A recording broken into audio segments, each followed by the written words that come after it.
사도 바울은 속사람과 겉사람을 말씀합니다. 우리의 믿음, 우리의 신앙은 주로 속사람과 연결되어 있죠. 그런데 사람들은 속사람에는 관심이 없고 주로 겉사람에 관심이 많습니다. 보이는 것이기 때문이죠. 그 관심은 투자로 나타납니다. 오늘날 많은 사람들이 얼마나 겉사람에 투자를 많이 합니까? 닦고, 씻고, 바르고, 입고, 먹고, 고치고, 겉사람과 다 관계되는 것들입니다. 요즘처럼 건강에 관심이 많은 때도 없는 것 같습니다. 건강을 위해서라면 사람들은 투자를 아끼지 않습니다. 몸에 좋은 음식 먹고 운동할 뿐만 아니라 건강 보조식품까지 꼬박꼬박 챙깁니다. 그런데 사실 의학계의 연구에 따르면 음식과 운동이 우리 건강에 미치는 영향에 못지않게 우리의 건강에 지대하게 영향을 미치는 것이 다름 아닌 우리의 정신이라고 말합니다. 즉 우리의 속사람에 해당하는 부분이죠. 단순한 예를 들면 요즘 이른바 면역력에 대한 관심이 굉장히 높아진 것을 봅니다. 우리 몸에 병균이 침입할 때 이 면역력이 뛰어나면 그것을 이겨낼 수 있고 병에 걸리지 않을 수 있지만은 우리 몸의 면역력이 떨어지면 이 병균이 우리 몸에 들어올 때 그것을 막을 수 없어서 몸이 병에 걸리게 된다는 것이죠. 그런데 특별히 이 면역체계라는 것이 우리의 정신적인 것, 즉 우리의 속사람과 관련이 상당히 깊다는 것입니다. 그 중에서도 우리의 면역체계에 영향을 주는 대표적인 정신적인 상황, 이 스트레스 상황이겠죠. 세 가지가 있는데요. 첫 번째는 충격입니다. 큰 사고를 당하거나 사랑하는 사람을 갑자기 잃게 되거나 사업이 큰 타격을 받게 되었을 때 그 몸의 면역력이 약화된다고 합니다. 두 번째는 외로움입니다. 수많은 사람에게 둘러싸여 있지만 깊은 관계를 가지지 못하고 혼자 생활하고 고민을 이야기하거나 기도를 부탁할 사람도 없는, 혼자서 모든 것을 다 해결해야 되는 그런 외로움을 느끼게 될 때 우리 몸의 면역력이 또한 떨어지게 된다고 합니다.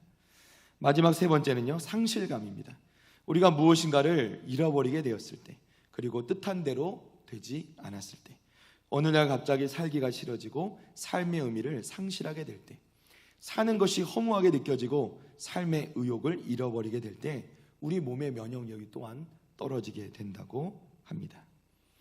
이 외에도 많은 이유가 있겠지만 중요한 것은 무엇입니까? 결국 우리의 몸이라는 것이 속사람과 겉사람이 따로 있는 것이 아니라 두 가지가 모두 다 중요하다는 것이죠.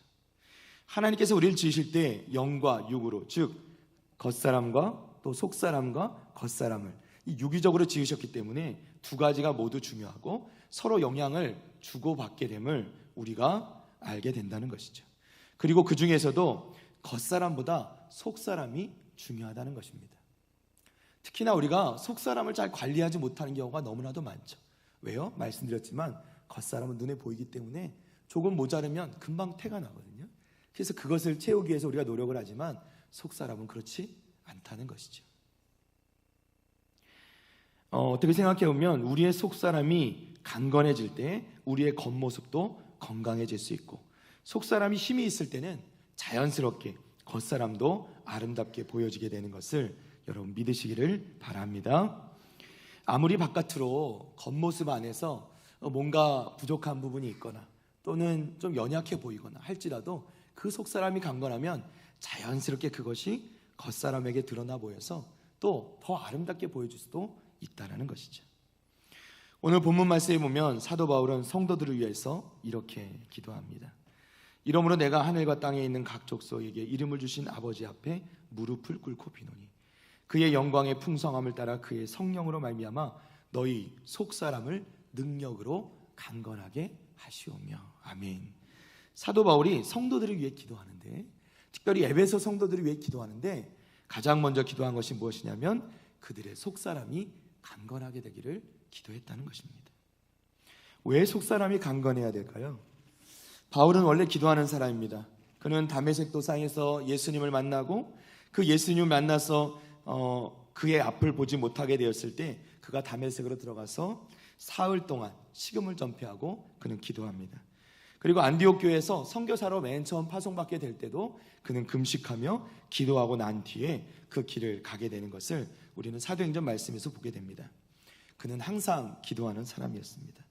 이러한 기도의 사람 이 바울이 지금 이 순간 에베소 교회 성도들을 위해서 로마의 옥중에서 이들을 위해 기도하는데 그들의 속사람의 강건함을 위해서 기도하고 있다는 것이죠.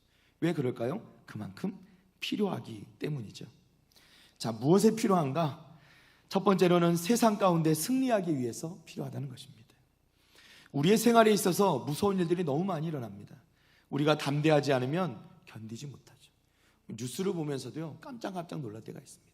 내게 일어난 일이 아닌데, 저희 아내도 보면 뉴스를 제가 이렇게 틀어놓고 듣고 있으면 저희 아내가 저럴 수가, 감탄사가 나와서 제가 깜짝깜짝 놀랄 때가 있습니다. 뉴스에 놀라는 게 아니라.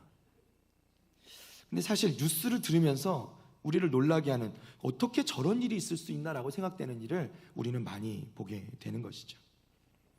우리는 너무나도 연약합니다. 우리가 예수님을 믿는다고 하지만 우리가 예수님을 믿는 그 순간에 우리 가운데서 어떤 능력이 일어나는 것은 아니기 때문에 그것으로 말미암아서 항상 우리는 하나님 앞에서 언제 어떻게 어려움을 당하거나 넘어질지 모르죠. 그러하기 때문에 우리는 항상 깨어서 기도해야 되는 줄로 믿습니다. 우리가 항상 어린아이 같은 신앙, 처음 믿는 성도들의 여린 신앙으로 있어서는 안 된다는 것입니다. 우리의 신앙은 항상 자라가야 되고 또 우리의 속사람, 그야말로 강건해져야 될 줄로 믿습니다. 제가 늘 이 신방을 다니면서 말씀드리는 게 있어요. 우리가 항상 우리 권사님들 기도 제목 중에 하나님, 우리가 첫사랑을 회복하게 하여 주옵소서. 맞습니다. 우리가 첫사랑을 회복해야죠. 첫사랑, 하나님을 맨 처음 만날 때 그 기쁨과 그 사랑과 하나님을 너무나도 뜨겁게 사랑했던 그 마음을 회복하면 좋죠. 그러나 하나님께서 정말 원하시는 것은 무엇일까요? 우리가 그 자리에 머물러서 언제까지 아이들처럼, 아기처럼 그 부드러운 음식을 먹고자, 엄마 젖을 먹고자, 또는 죽처럼 묽은 것만 먹고 있는 것을 하나님께서 과연 원하실까 하는 것입니다. 그렇지 않죠. 우리가 때가 되면요, 우리가 성장하길 바라시고, 우리가 성숙해져서 정말 단단한 음식도 먹고 좀 맛난 음식도 먹고, 어렸을 때 몰랐던 좀 좋은 음식을 먹으면서 그것의 참 맛을 느끼기를 우리 하나님께서는 원하시는 줄 믿습니다. 그래서 우리의 믿음이, 우리의 신앙이 성장하기를 원하시죠. 그래서 우리의 속사람이 강건해질 필요가 있는 것입니다. 두 번째로 또한 이 속사람이 강건해야 될 이유는 영적 싸움을 이기기 위해서입니다. 믿는 자들을 삼키려는 원수 마귀는 지금도 우는 사자처럼 삼킬 자를 찾고 있습니다. 하와를 유혹했던 그 원수는 지금도 여전히 믿는 우리들을 신앙의 자리에서 떨어뜨리려고, 축복을 뺏어가려고 애쓰고 있기 때문에 우리는 항상 깨어서 기도해야 합니다. 언제 어느 순간에 넘어질지도 모르기 때문이죠. 다윗을 생각해 보십시오. 그는 성군이었습니다. 하나님 마음에 합한 자였고 하나님께 전심이었던 사람입니다. 그러나 그도 방심하니까 그 여인의 유혹에 빠져 넘어가서 그대로 범죄를 저지르고 말았다는 것이죠. 그야말로 그 누구도 이 유혹에서 자유할 수 없습니다.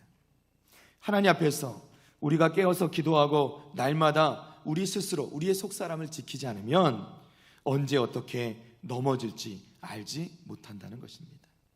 그러하기 때문에 이러한 시험들, 영적 시험들에서 이기기 위해서, 영적 싸움을 이기기 위해서 사도 바울은 우리의 속사람이 강건하기를 구하고 있는 것입니다. 마지막 세 번째로 우리가 왜 강건해야 되느냐? 환경과 상황에 좌우되지 않기 위해서입니다.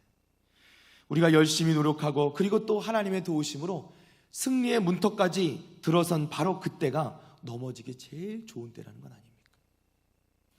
요즘 새벽에 우리가 사무엘상 말씀을 또한 묵상하고 있는데요, 이 사울이라는 인물을 봅니다. 이 사울은 이스라엘의 초대 왕으로 뽑혔고요, 초대 왕으로 뽑힐 때 모든 그 이스라엘 백성들이 인정할 정도로 멋지게 생긴 사람이었습니다. 그 외모는 출중하고 다른 사람보다 어깨 하나가 더 위에 있을 정도로 키도 크고 훤칠한 멋진 사람이었습니다. 그런데 그가 왕이 되어서 그 왕의 자리를 지키기 위해서 하나님 앞에 순종하고 하나님 말씀을 잘 따랐으면 좋았는데 그렇지 못하고 그는 결국 그 자리에서 넘어지고 말았다는 것입니다. 그 어려운 상황 가운데서, 이 전쟁의 상황, 이방 민족들이 계속해서 쳐들어오는 상황 가운데서 그 환경과 상황에 적응하지 못하고 그리고 그것을 이겨내지 못하고 그것에 두려워서 자기 멋대로 하나님 말씀에 불순종하다가 결국 하나님께 버림받게 되었다는 것입니다. 사랑하는 성도 여러분, 우리는요 매사가 잘 되기를 바랍니다. 그럴 수 있습니다. 그러나 중요한 것은 우리가 정작 잘 되고 형통하고 잘 나갈 때 우리의 시험거리가 우리에게 올 수 있다는 것입니다. 정말 복된 삶을 살아가는 사람들은 속사람이 강건하여서 그 환경이나 상황에 흔들리지 않는 사람이 정말로 복된 사람인 줄로 믿습니다. 우리가 이 땅에서 힘있게 승리하는 삶을 살아가는 방법은 우리의 속사람을 강건하게 지켜내는 것입니다. 우리의 환경을 탓하는 것이 아니라 우리의 속사람이 강건해질 때 그 상황과 환경을 뛰어넘어서 어떠한 환경에서도 우리는 승리하게 될 줄로 믿습니다. 그렇기 때문에 우리도 사도 바울처럼 우리의 속사람이 강건해지기를 날마다 기도하기를 바랍니다. 자, 그러면 우리가 어떻게 속사람이 강건해지는가 하는 것입니다. 오늘 말씀에 보면 16절 말씀, 우리 본문 말씀을 다시 한번 보겠습니다. 그의 영광의 풍성함을 따라 그의 성령으로 말미암아 너희 속사람을 능력으로 강건하게 하시오며. 아멘. 이 말씀을 보세요. 무엇으로 말미암아? 성령으로 말미암아.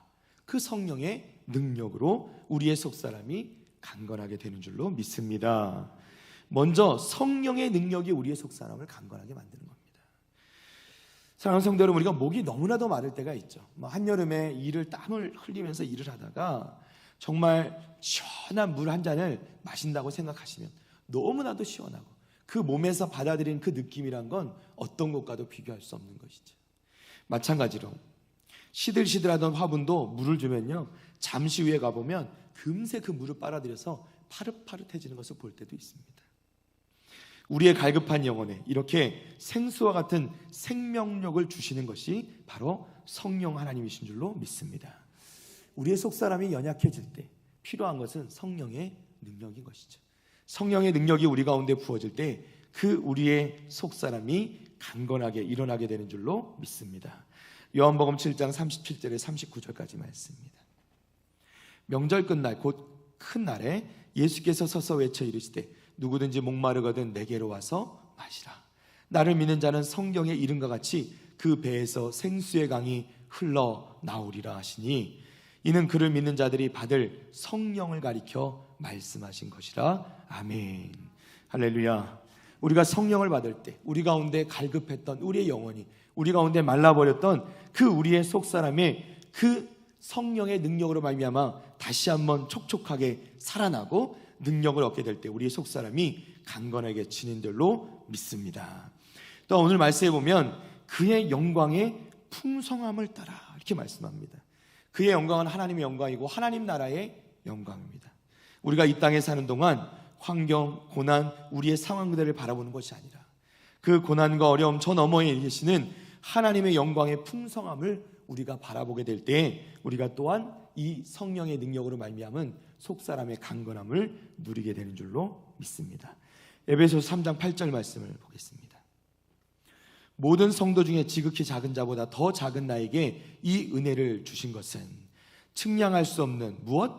그리스도의 풍성함을 이방인에게 전하게 하시고. 아멘. 결국 사도 바울이 이방인에게 전한 것은 무엇이냐면 그리스도의 풍성함이라.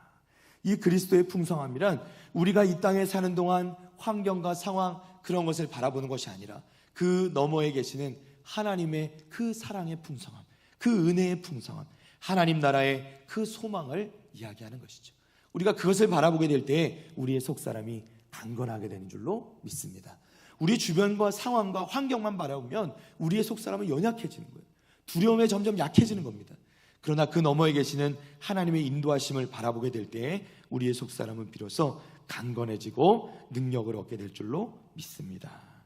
결국 사도 바울이 말씀하는 그 하나님 나라의 풍성함을 보고 하나님께서 때때로 우리 인생에 좋은 것뿐만 아니라 고난도 주시고 어려움도 허락하실 때가 있습니다. 이것은 마치 때때로는 우리가 일부 때는 우리 특송이 특주가 있었는데요. 연주가 오케스트라 안에서 각자 이 악기의 소리를 들으면 마치 그것이 서로 어울리지 않을 것 같고 불협화음이 될 것 같은데 그것이 좋은 지휘자를 만나서 좋은 연주자들, 동료들을 만나면서 같이 어우러질 때 아름다운 곡이 만들어지는 것처럼 사실 우리 인생 가운데서 때때로 우리 인생 가운데 닥쳐오는 고난과 고통과 어려움들이 마치 우리 인생 가운데 꼭 있어야 되는가? 그리고 그것이 없어서는 안 되는가? 또 그것을 우리 인생 가운데서 오히려 우리 인생을 어그러뜨리고 망가뜨리고 하는 것처럼 느껴질 때도 있지만은, 사실은 하나님께서는 이 모든 것을 통하여서 그 고난도 어려움도 또 우리가 받는 그 모든 이 상황과 환경들, 이 모든 것을 마치 하나님께서는 이 오케스트라를 연주하듯이 그것들을 마치 악기처럼 다 사용하셔서 아름다운 우리 인생을 아름다운 연주곡으로 만들어 주실 분이 우리 하나님이신 줄로 믿습니다. 사랑하는 성도 여러분, 우리의 고난과 어려움 역시 하나님께서 악기로 쓰시고 하나님의 풍성함을 우리에게 나타내 주실 것을 바라보면서 살아가는 우리 자랑스러운 북일의 성도들 다 되시기를 주님의 이름으로 축복합니다. 어떤 조각가가요, 산속을 거닐다가 큰 돌을 발견합니다. 아름다운 돌이에요. 예쁘게 생겼어요. 그 돌을 보는 순간 이 조각가의 마음속에 그 돌을 가지고 어떻게 작품을 만들어낼까 하는 것이 상상이 되었습니다. 자, 그러면 그것을 바라보면서 상상만 한다고 작품이 나오겠습니까? 그렇지 않죠. 그 돌을 가져다가 집에 두고 그것을 구멍도 뚫고 깎아내기도 하고 다루기도 하고 다듬기도 하고 긁어내기도 하면서 그것을 자신이 상상하고 생각했던 그 작품의 모습대로 만들어 갈 때 비로소 그 조각, 그 돌이 조각품이 될 수 있는 줄로 믿습니다. 무슨 말씀입니까? 우리 인생이 그냥 놔두면 우리 인생은 그저 하찮은 인생이 될 수밖에 없지만은, 하나님께서 우리를 다루시고 우리를 다듬으시며 우리를 깎으시고 우리를 때로는 떨어낼 것들은 떼져 나갈 때 비로소 우리의 모습이 하나님 기뻐하시는 아름다운 인생의 모습으로 변화가 되게 될 줄로 믿습니다. 우리는요 늘 맑은 날을 기대요. 근데 여러분 생각해 보세요. 날마다 맑은 날이 오면 어떻게 될까요? 사막이 되는 거예요. 우리 인생의 날들 가운데 맑은 날도 있고 때로는 비가 내리기도 하고 때로는 태풍이 찾아올 때도 있지만, 요즘 보면 더 많이 느끼는 게 태풍이 올 때는 좀 제대로 와야 지저분한 것들은 깨끗이 씻어내고, 그렇죠? 바다도 태풍이 오고 나면 한번 그 물이 확 뒤집어져야 이 정말 더러웠던 물이 싹 엎어지고 다 가라앉게 되고, 그 다음에 이제 깨끗한 물이 돌아야 물고기들이 많이 잡힌다고 하더라고요. 그런 것처럼 우리 인생 가운데 늘 맑은 날만 있는 것이 아니라 때로는 고난도 때로는 어려움도 우리 가운데 있을지라도 그것들을 통해서 하나님께서 우리 인생을 다루실 때 비로소 우리 인생이 아름다운 인생으로 바뀌어 가게 될 줄로 믿습니다. 결국은 우리가 우리에게 닥쳐오는 이 고난을 이겨낼 때 비로소 속사람이 또한 강건해지는 것을 믿으시기를 바랍니다. 환경이 어려울 때 그냥 놔두면 우리 속사람은 약해집니다. 우리 마음 가운데 두려움과 걱정거리만 생기면요 점점 더 우리의 속사람, 심지어는 겉사람도 약해집니다. 왜냐하면 하나님의 영광의 풍성함을 보지 못하기 때문이죠. 우리가 눈을 들어서 우리의 상황, 환경 가운데 그 너머에 계시는 하나님을 바라보게 될 때 비로소 우리는 속사람이 강해지는 것을 경험하게 될 줄로 믿습니다. 고린도후서 4장 16절 말씀 보겠습니다. 우리 함께 읽어볼까요? 그러므로 우리가 낙심하지 아니하노니 우리의 겉사람은 낡아지나 우리의 속사람은 날로 새로워지도다. 아멘. 우리의 몸은 낡아집니다. 날이 갈수록 우리의 육신은 쇠하여 가지만 우리의 속사람은 날로 강건해져야 한다는 것입니다. 환경을, 상황을 바꾸려고 애쓰지 마십시오. 중요한 것은 거기 있는 것이 아닙니다. 하나님이 주시는 성령의 능력으로 우리의 영혼을, 우리의 속사람을 더 강건하게 만드는 데 집중해야 한다는 것입니다. 우리가 가장 감사해야 되는 사실은 그래도 성령님께서 우리와 함께 계신다는 사실입니다. 우리와 함께 하시는 성령님께서 우리 믿는 자들로 하여금 자유를 누리게 하십니다. 우리에게 속사람을 강건하게 할 수 있는 능력을 허락해 주십니다. 로마서 8장 2절 말씀 보겠습니다. 이는 그리스도 예수 안에 있는 생명의 성령의 법이 죄와 사망의 법에서 너를 해방하였습니다. 아멘. 요한복음 8장 32절 말씀도 봅니다. 진리를 알지니 진리가 너희를 자유롭게 하리라. 아멘. 성령 하나님께서는 우리 성도들의 발걸음을 다 인도하시는 분이십니다. 하나님께서 우리의 길을 인도하실 때 가장 좋은 길로, 가장 선한 길로 인도하시는 것입니다. 하나님을 바라보고 하나님을 신뢰할 수 있으면 우리는 두려워하지 않을 수 있는 것이죠. 로마서 8장 14절 말씀입니다. 무릇 하나님의 영으로 인도함을 받는 사람은 곧 하나님의 아들이라. 할렐루야. 우리는 하나님의 자녀가 된 줄로 믿습니다. 하나님의 자녀된 우리는 성령 하나님께서 우리를 인도하시는 것을 경험하는 것이고요, 성령 하나님께서 인도하시는 대로 나아가는 우리의 삶 가운데 걱정, 근심 또는 절망은 있을 수가 없는 것이죠. 우리가 어떠한 길을 가든지 간에 어떠한 상황이든 간에 우리가 하나님을 바라볼 때 우리는 날마다 승리하게 될 줄로 믿습니다. 바로 성령님의 인도하심으로 우리는 강건케 되는 것입니다. 사랑하는 성도 여러분, 성도는 결코 혼자 있는 사람이 아닙니다. 우리를 도우시는 성령 하나님께서 항상 함께 계십니다. 어떠한 상황 환경일지라도 성령 하나님과 동행할 때 우리는 그것을 이겨내고 그 가운데 오히려 하나님께서 우리에게 부어주시는 그 풍성한 은혜를 누리게 되는 것입니다. 우리의 삶에 있어서 어떤 것이 더 중요하다고 생각하십니까? 우리의 육체입니까? 겉사람입니까? 아니면 속사람, 영혼입니까? 여러분, 집이 중요합니까? 그 집에 사는 주인이 중요합니까? 물을 것도 없이 집도 중요하지만 주인이 더 중요한 것이죠. 우리의 육체보다, 우리의 겉사람보다 더 중요한 건 우리의 속사람이라는 것 꼭 잊지 마시고, 무릇 지킬 만한 것보다 더욱더 내 마음을 지키라. 생명의 근원이 여기에서 남이라 말씀하는 하나님 말씀을 기억하면서 날마다 우리의 속사람을 지키시는 데 집중하시는 우리 성도들 다 되시기를 축복합니다. 우리 사진 한 장을 좀 띄워봐 주시겠습니까? 휠체어에 앉으신 분은 송명희 시인이라는 분입니다. 제가 언제 한번 말씀을 드렸던 것 같은데요, 이 송명희 시인은 태어날 때부터 중증 뇌성마비 환자로 태어났습니다. 의사의 부주의로 이 핀셋으로 이 집게로 아이의 뇌를 잘못 건드려서 소뇌를 다치게 되었고요, 태어난 아기는 울지도 못하고 몸을 가누지도 못했습니다. 마치 여물지 못한 계란처럼 아기 머리는 만지는 대로 푹푹 들어가서 만질 수도 없었고, 집안은 더군다나 너무 가난해서 이 뇌성마비로 태어난 아기에게 아무것도 해줄 수가 없었습니다. 아버지는 약한 몸과 술과 담배와 과로로 병이 들었고, 어머니도 몸이 약해서 아기에게 젖도 먹이지 못하고 우유도 삼키지 못했습니다.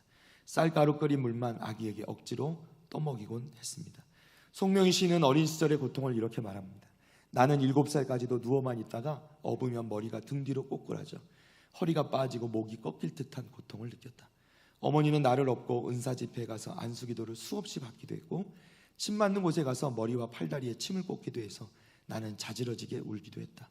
그때의 고통을 지금까지도 기억해낼 수 있음은 지독한 고통이 너무나도 컸기 때문이다. 송명희 시인은 16살이 되던 해에 극심한 절망 가운데서 하나님을 만나게 됩니다. 빛을 보게 된 것이죠. 그는 아무것도 없다는 아무도 도와주지 않는 그 절망 가운데서 하나님을 만나고 그 인생의 변화를 겪게 됩니다. 그리고 그가 또한 아무것도 없다는 생각에 슬퍼서 방바닥에 엎드려 부르짖으며 울기 시작했을 때, 나는 아무것도 없습니다. 친구도 없고 집도 없고 휠체어도 아무것도 없습니다. 바로 그때 주님께서 그에게 시를 불러주셨습니다. 내가 말한 대로 써라. 왼손에 토막 연필을 쥐고 울먹이면서 알아볼 수 없는 글씨로 시를 적어 내려갑니다.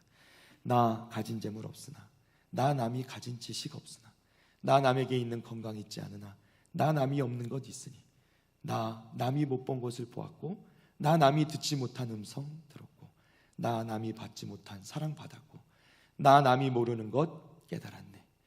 공평하신 하나님이 나 남이 가진 건 나 없지만 공평하신 하나님이 나 남이 없는 것 갖게 하셨네. 우리 사진은 내려주셔도 되고요. 너무나도 이 어떻게 보면 엉뚱하게 들리는 이 말씀에 이 송명희 시인은 기가 꽉 막혀서 도저히 이 시를 적어 내려갈 수가 없었다고 합니다. 폭발하는 울음을 발산하면서 소리칩니다. 아닙니다. 못 쓰겠습니다. 하나님, 공평해 보이지가 않습니다. 내겐 아무것도 없지 않습니까? 그러나 주님께서는 화를 내시면서 말씀하십니다. 시키는 대로 공평하신 하나님이라고 써라. 송명희 자매는 하나님의 고집을 꺾을 자신이 없어서 결국 그 말씀에 순종하고 이 시를 적어 내려갔다고 합니다. 결국 송명희 시인이 적은 이 시는, 하나님이 시키는 대로 적은 이 시는 유명한 나라는 제목의 시로 쓰여졌고, 이것은 많은 그 찬양의 가사로 불리우게 됩니다. 그리고 송명희 시인은 주님을 증거하는 반짝이는 별이 되었습니다. 말씀을 맺습니다. 하나님의 말씀인 이 성경은 그 어디에서도 우리에게 환경을, 우리의 상황을 강조하지 않으십니다. 이 땅에서 잘 먹고 잘 살고 이런 것을 말씀하지 않으신다는 겁니다. 그러면 성경이 말씀하는 것은 무엇입니까? 성경은 끊임없이 우리에게 우리의 속사람이 강건해야 된다 말씀합니다. 어떠한 상황과 환경에서도, 어떠한 고난과 고통 가운데서도, 심지어 우리를 괴롭히는 질병이 있을지라도 그것에 매이는 것이 아니라 그것을 뛰어넘어서 우리의 속사람이 강건하여서 그 가운데 하나님의 소망을 바라보고 그 풍성하신 하나님을 바라보아야 한다라고 우리에게 말씀해주고 계시다는 것입니다. 사랑하는 성도 여러분, 우리 주위를 둘러보십시오. 어떤 사람은 다른 사람이 가질 수 없는 것까지도 다 가지고 있으면서도 그 마음 가운데 불행한 마음을 가진 사람들도 많이 있습니다. 그리고 그들의 인생의 마지막을 너무나도 비극적인 삶으로 마무리 짓는 사람도 있는 것이죠. 반면에 아무것도 가진 것이 없어 보이는데도 불구하고 항상 행복하게 아름답게 살아가는 사람도 보게 됩니다. 이런 사람들이 바로 속사람이 강건한 사람들이죠. 믿음의 사람들입니다. 그야말로 가진 것은 없지만 다 가진 사람인 것이죠. 사랑하는 성도 여러분, 믿음의 사람들은 이런 사람들인 줄로 믿습니다. 아무리 어려운 환경 속에서도 우리의 삶이 아름다운 꽃을 피워내는 삶, 그것이 바로 우리 믿는 자의 삶이 되어야 될 줄로 믿습니다. 사랑하는 성도 여러분, 우리 모두 이러한 믿음의 사람, 속사람이 강건한 사람 될 수 있기를 주님의 이름으로 축복합니다.